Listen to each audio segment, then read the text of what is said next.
Madame, mademoiselle, monsieur, bonsoir et bienvenue dans notre magazine Il était une fois. Ce soir, il était une fois la fête de Noël et je profite de cette occasion pour vous souhaiter à toutes et tous un très joyeux Noël et d'ores et déjà de très belles fêtes de fin d'année.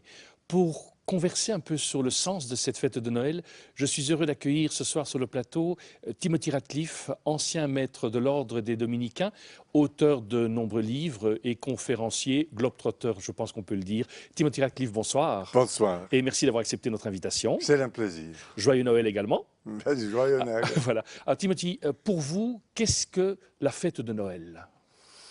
Je suis allé visiter la cathédrale de Liège, qui est très très belle. Et j'étais impressionné par les vitraux de notre frère Kim En-young. Des vitraux sont pleins de lumière. Et je pense que pour moi, en premier lieu, Noël, c'est une fête de lumière. Tous les grandes fêtes de notre foi sont des fêtes de lumière. Pour la Pâque, c'est la lumière qui a la victoire sur la haine, sur la mort. Mais il y a une fête aussi de lumière à Noël. Nous avons passé le solstice d'hiver. Les jours deviennent toujours un peu plus longs. On voit que nous pouvons ouvrir nos yeux. Saint Paul dit, la nuit s'avance, le jour approche. Il faut marcher dans la lumière. Et pour moi, Noël, en partie, c'est une invitation de marcher dans la lumière. La lumière de la vérité de qui je suis. Je peux accepter qui je suis, sans peur, sans honte, avec mes forces, mais aussi avec mes faiblesses. Parce que je sais que je suis aimé par Dieu comme je suis. Mais aussi, je pense, le défi est de voir la vérité de l'autre, d'ouvrir mes yeux pour voir les autres comme ils sont et de les accepter, de voir leur dignité, de voir leur beauté. Souvent, nous sommes très critiques des autres. On porte beaucoup de jugement sur les autres. Mais en fait, dans la Bible, c'est Satan qui est l'accusateur. Il accuse les autres de leurs péchés, de leurs fautes. Mais je pense à Noël, on peut regarder nos amis, même nos ennemis, nos familles, et voir comme ils sont bons. À la commencement, quand Dieu a fait le ciel et la terre, il a regardé, il a dit, mais comme il est bon. Et il faut réjouir à Noël dans la bonté des gens. Une bonté qui, quelquefois, est un peu cachée, un peu obscure, mais c'est là si nous avons les yeux de voir.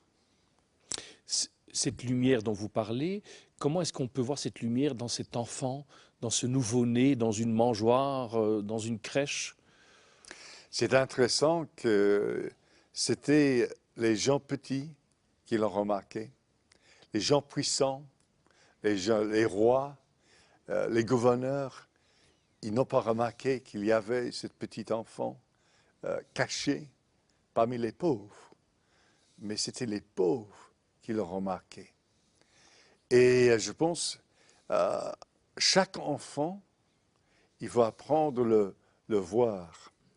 Un enfant, c'est extraordinaire, parce qu'en même temps, pour le père et la mère, c'est un don extraordinaire, mais c'est un don qui est inconnu. L'enfant qui naît est un étranger. On ne sait pas qui il sera, qu'est-ce qu'il va faire. Et l'accepter, chaque enfant est dans un certain sens accepter un mystère, parce qu'on ne sait pas qu'est-ce qu'il va donner, qu'est-ce qu'elle va donner. Il faut attendre avec patience et lui donner l'espace de devenir, de montrer qui il est. Et je pense que pour Marie et Joseph, aussi c'était un choc. Ils ont su que leur enfant était précieux, le Fils de Dieu, mais finalement, il a eu une vie étrange, difficile. Ses amis étaient les pêcheurs, les prostituées. Et il est arrivé finalement à une mort horrible sur une croix. Et ça, je pense, c'est un peu le défi pour chaque parent, accepter le don de leur enfant, mais sans savoir en avance qu'est-ce qu'il va devenir. Est-ce que l'on peut transposer ce que vous dites vis-à-vis de l'enfant Dieu, pour chacun de nous dire, voilà, on est face à cet enfant Dieu qui est un mystère, on ne sait pas qui il est, et quelque part, on est invité à entrer dans ce mystère? Exactement, et je pense que c'est la même chose avec chaque enfant, dans un certain sens. Parce que souvent, les parents ont une idée bien claire qui son enfant, qui il doit être et qu'est-ce qu'il doit faire. Mais souvent, les enfants vont faire autre chose. Peut-être il arrive que votre fils est gay. Comment vous pouvez l'accepter comme un don? Sa vie à lui.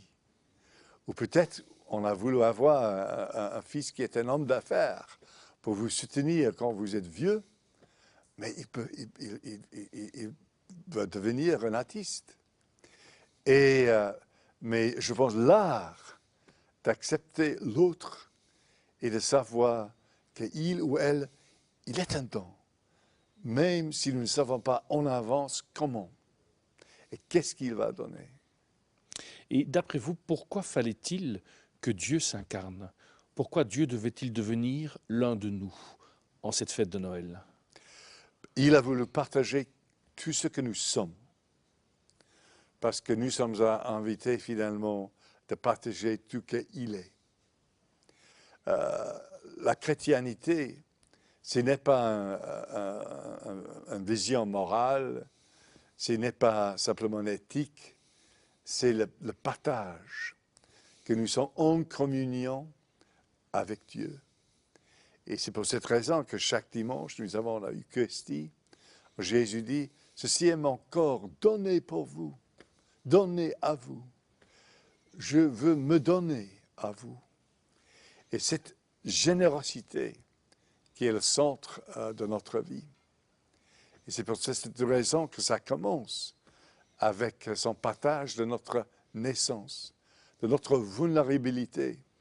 C'est extraordinaire que quand Dieu est devenu homme, il était un bébé qui a eu besoin de nous.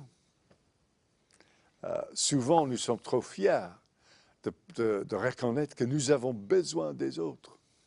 Mais Dieu est devenu un bébé avec des besoins très simples de nourriture, de protection.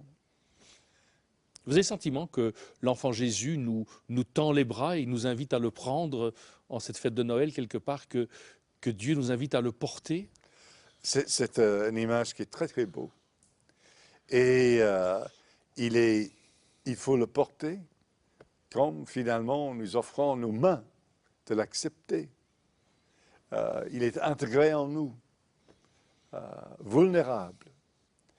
Et je pense qu'il nous invite de n'avoir pas peur aussi de notre vulnérabilité.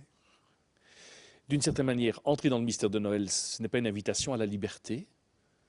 Certainement, oui, parce que Dieu est libre. Il partage sa liberté. Et la liberté, souvent dans notre société, nous pensons que la liberté, c'est la liberté d'être à part, d'avoir ma volonté, de faire ce que je veux. Mais finalement, ça, c'est une liberté très, très étroite, petite, c'est trop petit. La grande liberté est la liberté de me donner à un autre. Ça peut être dans l'amour, dans le mariage, dans la vie religieuse, avec des amis. En tout cas, merci à vous, Timothy Ratcliffe, de nous avoir permis de mieux entrer dans ce mystère de Noël. Nous arrivons déjà au terme de notre émission. Merci d'être resté avec nous. Au nom de toute l'équipe qui l'a préparée, il me reste qu'à vous souhaiter une excellente soirée. Je vous dis à très bientôt et je vous redis également un très joyeux Noël.